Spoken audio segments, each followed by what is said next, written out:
I want us to not sit here and act like we had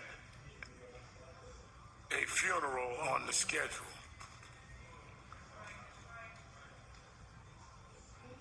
George Floyd should not be among the deceased.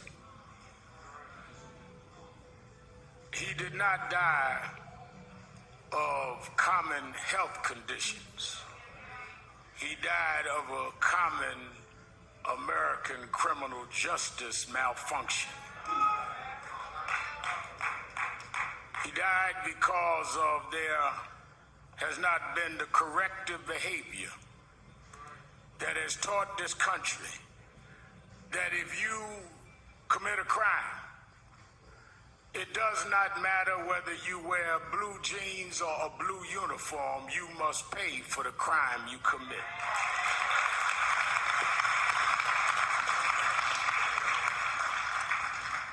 So it is not a normal funeral. It is not a normal circumstance, but it's too common, and we need to deal with it. Let me ask those of you that in the traditions of eulogies need a scriptural reference, go to Ecclesiastes 3rd chapter.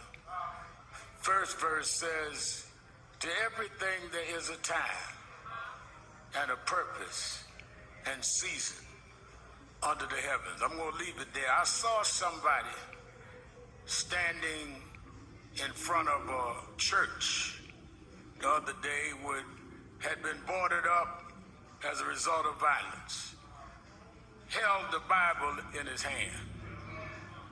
I've been preaching since I was a little boy. I never seen anyone hold a Bible like that, but I'll leave that alone.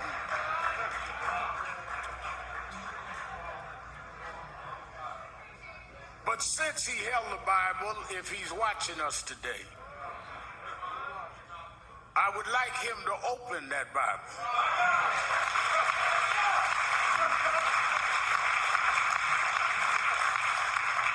And I'd like him to read Ecclesiastes 3.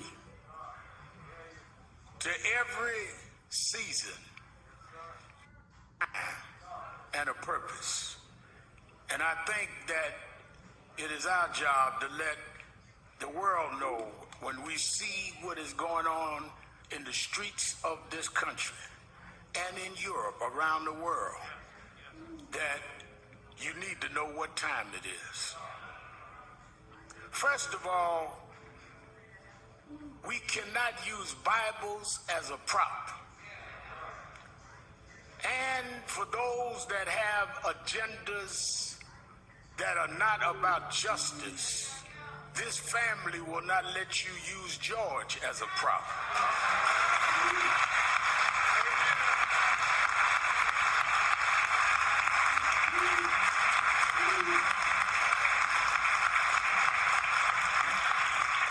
If you want to get your stuff off, don't use him. Don't use him. Let us stand for what is right. Because when I got the call from Attorney Crump, and usually when he calls me, it's not to find out how I'm doing. It's usually because something happened that he wants National Action Network and I to get involved. And he explained to me what was happening with this case.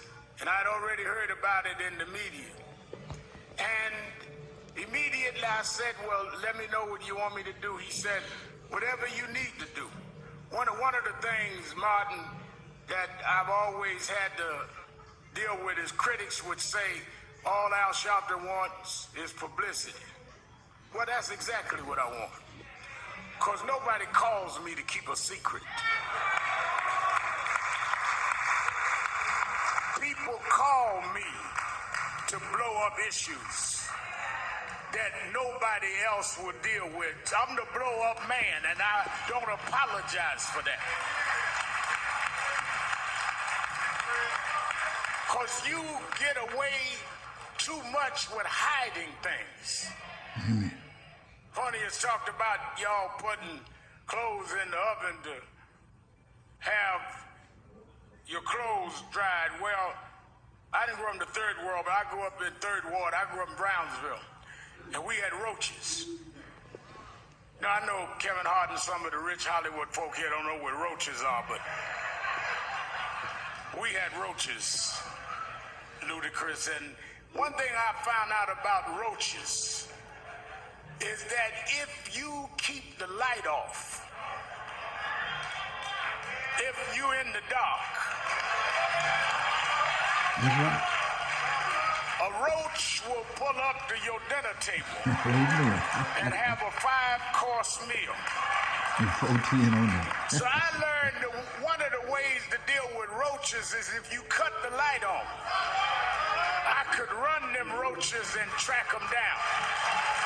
And I've spent all my life chasing roaches all over this country.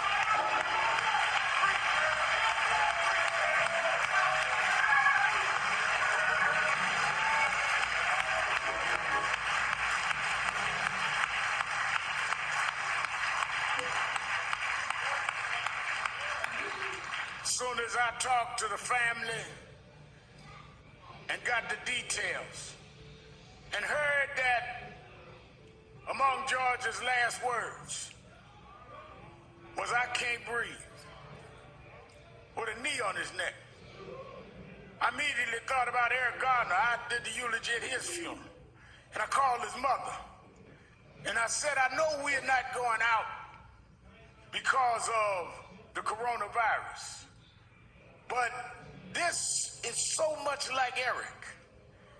If we could arrange some private way to go to Minneapolis, would you go?" And she said, "Rem Al, I'm already packing. Let me know." Tyler Perry said, "I'll give the families, the plane, whatever y'all need, because this is wrong."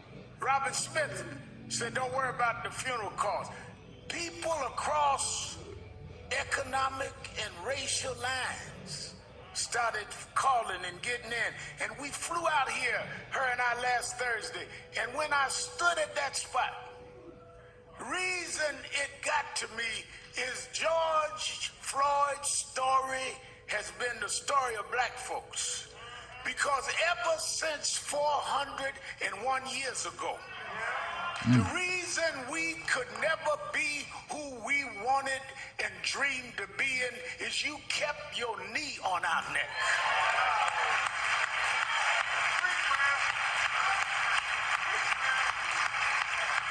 We were smarter than the underfunded schools you put us in, but you had your knee on our neck. We could run corporations and not hustle in the street, but you had your knee on our neck. We had creative skills. We could do whatever anybody else could do, but we couldn't get your knee off our neck. What happened to Floyd happens every day in this country, in education, in health services, and in every area of American life. It's time for us to stand up in George's name and say, "Get your knee off our necks."